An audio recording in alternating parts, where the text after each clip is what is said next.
তারল্য থেকে টেনে হিচড়ে বের করে এনে বানাতে চায় এক যন্ত্রমানব।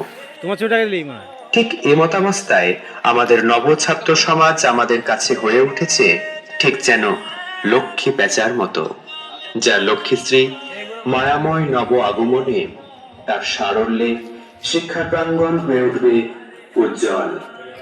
কলুষিত, কলঙ্কিত বা বিকৃত মুখোশের আড়াল থেকে নবম ছাত্র সমাজ মন বাউলের সাজে লক্ষ্মী প্যাঁচার রূপে সজ্জিত হয়ে গড়ে তুলুক এক নব উন্মুক্ত রৌদ্রোজ্জ্বল স্নিগ্ধ সমাজ।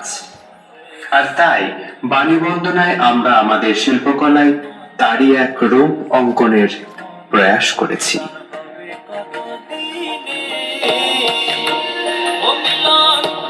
কতদিনে আমার মনের মানুষের সঙ্গে, আমার মনের মানুষের সঙ্গে।